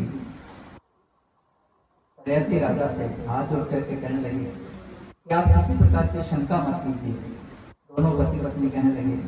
उन्होंने फिर घटना बताई कि यहाँ पर एक दिन अश्विनी कुमार है जो सूर्य के पुत्र अश्विनी कुमार जब संज्ञा अश्विनी का रूप धारण करके हिमालय में तपस्या कर रहे थे। आप लोगों ने कल तक तो उनके वो 2 पुत्र हुए थे, नासक के दशरथ, अश्विनी कुमार जो देवताओं के बेटे थे। उनका आगमन हुआ और उनकी कृपा से हमें ये युवावस्था मिल गई और हमारे नेतृत्व की ज्योति भी पुनः हो गई। उन्होंने जो उस समय उनको औषधि खिलाई थी जिसको च्यवनप्राश कहते हैं, जिसमें ये आंवले का घटक अधिक होता है। तो आंवला जो है वो खाने वाले व्यक्ति को जो है उसको वृद्धावस्था से दूर रखता है। ये जो कार्तिक का महीना है इसमें हमारे शास्त्र में कहा गया है कि आंवले की पूजा प्रतिदिन करनी चाहिए, तुलसी का पूजन भी करना चाहिए इस कार्तिक महीने में। में सनातन हमें प्रकृति के साथ जोड़ता है। प्रतिदिन इस कार्तिक महीने में जो व्यक्ति अगर वो कुछ ना कर सके, सुबह सूर्योदय से पहले अगर केवल स्नान मात्र कर ले, उसको भी इतने पुण्य की प्राप्ति होती है कि जिसका वर्णन नहीं किया जा सकता। वो ईश्वर की प्राप्ति कर सकता है। केवल सुबह सूर्योदय से पहले उसको स्नान करना है। ये विशाख के महीने में भी यही प्राप्ति होती है और माघ के महीने में भी। और इस महीने में विशेष करके तुलसी और आंवले का पूजन। अक्षय नवमी थी 2 दिन पहले, उस दिन भी आंवले का पूजन करने का विधान है। और आगे अभी वैकुंठ चतुर्दशी आ रही है 14 तारीख, उस दिन तो आंवले का पूजन करके उसके नीचे किसी ब्राह्मण को भोजन खिलाना चाहिए और स्वयं भी उस दिन आंवले के पेट के नीचे ही बैठ करके उसके पास बैठ करके भोजन करना, तो वैकुंठ वास होता है। तो इस प्रकार से जो है जे हम प्रकृति के साथ जुड़े हैं। वो आंवला जो है वृद्धावस्था को दूर करता है। आंवला प्रतिदिन व्यक्ति को खाना चाहिए, केवल उसके लिए जैसे रविवार है, सप्तमी तिथि है, शुक्रवार है, मंगलवार है, इन दिनों में जो है आंवले के फल को तोड़ना भी नहीं चाहिए और यदि उपयोग ना किया जाए तो अच्छा है। तो यहाँ पर च्यवन ऋषि उन अश्विनी कुमारों की कृपा से उन्हें यौवन भी प्राप्त हुआ और आंखों की रोशनी भी प्राप्त हुई। तो आंवला जो है वो आंखों की रोशनी भी बढ़ाता है। इस प्रकार से अब उन्होंने उस समय राजा शर्याती से कहा, जब उन्होंने मुझ पर कृपा की तो मैंने उनसे कहा कि आपने मुझ पर इतनी कृपा की है तो मेरा भी कुछ कर्तव्य बनता है कि मैं आपकी कुछ सेवा करूं। मुझे बताइए मैं आपके लिए क्या कर सकता हूँ। उन अश्विनी कुमारों ने मुझसे कहा है कि हमें देवताओं की पंक्ति में नहीं बिठाया जाता। जब को हवन यज्ञ इत्यादि किया जाता है तो आहुति हमारे लिए नहीं डाली जाती, क्योंकि हम उनके वैद्य हैं, उनके हकीम हैं। देखिए शास्त्रों में कई प्रकार के गूढ़ रहस्य छिपे हुए हैं। जब हम श्राद्धों में भी किसी को अगर बिठाते हैं ना, ब्राह्मण को बिठाते हैं, तो उसके लिए भी वहां पर बताया गया है कि किस किस को ब्राह्मण में बिठाना चाहिए। उसमें एक जो वैद्य होता है जिसकी केवल जीविका जो है अपने उसी रोशनी से ही चलती है, तो ऐसे व्यक्ति को भी उस समय पहली पंक्ति में हम बिठाते हैं ब्राह्मण के रूप में, उसका निषेध किया गया है। और एक बात और ध्यान में रखिए कि जिस बड़े भाई के कुमारे रहते हैं, छोटा भाई पहले शादी कर लेता है, तो उन दोनों को भी जो है उस पंक्ति से बाहर किया गया है, तो उनको भी नहीं बिठाना चाहिए। इसलिए क्रम से ही व्यक्ति को विवाह करना चाहिए, पहले बड़े का होना चाहिए फिर छोटे का होना चाहिए। और इसी प्रकार से कोई अगर रोगी हो, कोई अगर पतित हो, ऐसे व्यक्ति को उस समय श्राद्ध में नहीं उनको प्रथम पूजन उनका करना चाहिए। पाते हैं तो यहाँ अब उन्होंने शर्याती ऋषि राजा से कहा कि आप एक यज्ञ करवाओ, तो मैं उस यज्ञ में जो है देवताओं की पंक्ति में उनको सम्मिलित करूंगा। उस समय उन्होंने शर्याती ने यज्ञ करवाया और उसमें यद्यपि इंद्र ने रोग अवरोध करने का बहुत प्रयास किया, लेकिन च्यवन ऋषि की तपस्या के आगे उनकी एक नहीं चली और अश्विनी कुमार को भी देवताओं की पंक्ति में सम्मिलित किया गया और उसके बाद हर यज्ञ जा रहे हैं अश्विनी कुमारों को भी आहुति दी जाती है। इन्हीं शर्याती के पुत्र हुए एक ककुटमी, उनकी पुत्री रेवती कन्या जब विवाह योग्य हुई तो उन्होंने कई राजकुमारों को देखा, राजाओं को देखा, उसके योग्य उन्हें कोई वर नहीं मिल रहा था। अपनी पुत्री को साथ लेकर के ब्रह्मा के पास पहुंचे, ब्रह्मलोक में प्रणाम किया। उन्हें उनसे कहा, ये ब्रह्मदेव आपने इसके भाग्य में कौन सा पद लिखा हुआ है? अनेक राजाओं के नाम लिए उन्होंने कि इन राजाओं को, इन राजकुमारों को मैंने देखा जो बहुत ही बलवान थे, यशस्वी थे, लेकिन वो भी मुझे इसके योग्य नहीं दिखाई दे। तो ब्रह्मा हंस करके कहने लगे, हे ककुटमी, जिन राजाओं का तुम नाम ले रहे हो पृथ्वी पर उनकी कई पीढ़ियां समाप्त हो गई हैं। तुम्हें यहाँ आए हुए ब्रह्मलोक में कुछ क्षण व्यतीत हुए हैं, लेकिन पृथ्वी पर इतनी देर में 27 चतुर्युगी व्यतीत हो गए। जैसे हमारा जो 1 महीना होता है पितरों का 1 दिन होता है, हमारे जो वर्ष होता है वो देवताओं का 1 दिन रात होता है। इसी प्रकार से ब्रह्मलोक का आप लोगों को पता ही है कि 4 अरब 32 करोड़ वर्ष जब हमारे व्यतीत होते हैं, ब्रह्मा का एक दिन होता है, तो कुछ क्षण को वहां रहे, इतनी देर में पृथ्वी पर 27 चतुर्युगीय व्यतीत हो गए। अब उन्होंने कहा कि जाओ वहां भारतवर्ष के पश्चिम में समुद्र के बीच में द्वारका नगरी है, वहां पर बलराम जी हैं, तुम्हारे इस कन्या की योग्य बन। वो उसी समय पृथ्वी पर उतरे, वहां आकर के उन्होंने बलराम जी के साथ अपनी पुत्री का विवाह किया, रेवती का। और तो खुद भी उस समय फिर बद्रिकाश्रम में चले जाते हैं तपस्या करने के लिए। श्री सुखदेव जी राजा परीक्षित से कहते हैं कि इन्हीं मनु के पुत्र हुए नवक, उनके हुए नाभाग, नाभागा अम्बरीशो अभून महाभागवता कहते। नाभाग के अम्बरीश राजा हुए, जो कि बहुत ही भागवत थे, भगवान के भक्त थे, और उनकी भक्ति इतनी प्रबल थी कि नाश कृष्ण ब्रह्म शापो अभी, ब्रह्म का शाप भी, ब्राह्मण का शाप भी उनका स्पर्श नहीं कर पाया। उस समय परीक्षित कहते हैं कि भगवत श्रोतुम इच्छामि राजर्षि तस्य देवता। आप ये कथा मुझे बताइए कि वो राजर्षि अम्बरीश कौन थे और कैसे भगवान की भक्ति की हुई। सुखदेव जी कहते हैं अम्बरीश भगवान विष्णु के भक्त, सदा एकादशी का व्रत करते थे। भगवान विष्णु के एकादशी बहुत प्रिय है। जो एकादशी का व्रत करते हैं भगवान विष्णु उन पर बहुत प्रसन्न होते हैं। और एकादशी का व्रत केवल विष्णु के भक्तों को ही नहीं, कोई भी हो, शैव हो, शाक्त हो, गाणपत्य हो, सूर्य की उपासना करने वाला हो, सबको जो एकादशी व्रत जो है इसको नित्य कहा गया है, सबको रखना चाहिए। क्योंकि एकादशी के दिन जो है अन्न में पाप का वास होता है, रोग आ जाते हैं उसमें, इसलिए अन्न से बचना चाहिए। उस समय फलाहार लेकर के व्यक्ति जो है विष्णु की उपासना करेंगे। जो एकादशी का व्रत करता है उसका मन नियंत्रित रहता है और भगवान विष्णु उस पर प्रसन्न होते हैं। तो एक बार वो एकादशी का व्रत करके द्वादशी में पारणा कर रहे थे, उसी समय दुर्वासा ऋषि आ गया। उन्होंने उनका स्वागत किया, उनसे कहा हे मुनिवर, आप अच्छे समय पर आए हैं, तो आप भोजन स्वीकार करें। तो उसके बाद में भोजन करें। दुर्वासा ऋषि ने कहा ठीक है, मुझे आपका निमंत्रण स्वीकार है, परंतु मैं अभी स्नान करने के लिए जा रहा हूं, आप प्रतीक्षा करें। तो वे स्नान करने के लिए नदी पर चले गए। अम्बरीश उनका प्रतीक्षा कर रहे हैं। इतनी देर में द्वादशी समाप्त होने लगी, क्योंकि एकादशी की पालना द्वादशी में ही करनी चाहिए। अब तो सोच रहे कि ये धर्म संकट है, अब मैं पहले भोजन करूंगा तो ऋषि तो क्रोध भी करेंगे और धर्म के अनुकूल भी नहीं है। तो उन्होंने विद्वानों से पूछा, विद्वानों ने राय दी कि आप तुलसी दल चरणामृत में रख करके उसको लेकर के उसी से पारणा कर दो और उनको अन्न ग्रहण करवा करके तब आप भोजन करना। उन्होंने इस प्रकार से पारणा कर ली। दुर्वासा ऋषि आए, उनको सब कुछ पता लगा हुआ था। वे पहुंचे और क्रोध से बोले, हे अम्बरीश, अपने आप को बड़ा भगवान विष्णु का भक्त मानते, मुझे निमंत्रण दे करके मुझसे पहले ही तुम्हें एकादशी की पालना कर ली। मैं भी देखता हूँ कि तुम कितने बड़े भक्त हो।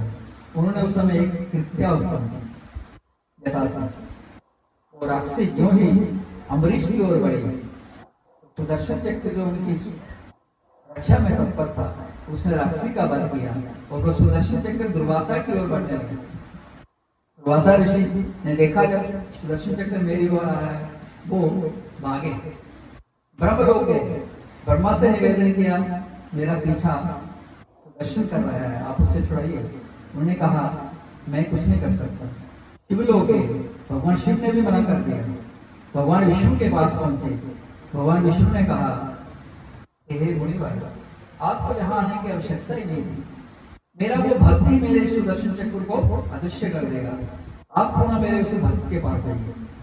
तो वे दुर्वासा ऋषि पुनः वहीं पर आते हैं और अम्बरीश इतने देर में पृथ्वी पर 1 वर्ष व्यतीत हो चुका था और वे बिना अन्न ग्रहण किए दुर्वासा ऋषि की प्रतीक्षा कर रहे थे कि वो आएंगे, पहले मैं उनको भोजन खिलाऊंगा, उसके बाद भोजन करूंगा।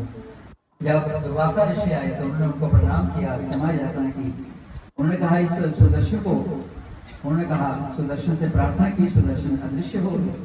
अब उन्होंने उनको भोजन खिलाया और स्वयं उसके बाद भोजन किया। ये है भगवान को तो प्रेम करते हैं, भगवान से जिनकी ये प्रेमा भक्ति कही गई है, केवल इंद्रियों तक सीमित नहीं, मन से जो ईश्वर का स्मरण करते हैं और ईश्वर की स्तुति करते हुए इस प्रकार से व्रत करते हैं, भगवान उन पर हमेशा प्रसन्न रहते हैं। भगवान ने कहा कि आप भक्त पड़ा देना, मैं भक्तों के अधीन रहता हूँ। तो एक भजन उसके बाद आगे बढ़ते हैं।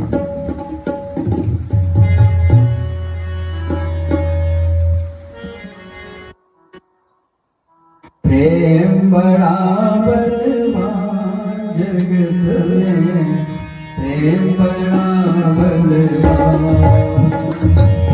प्रेम बड़ा बलवान जगत में, प्रेम बड़ा बलवान, प्रेम बड़ा बलवान जगत में, प्रेम बड़ा बलवान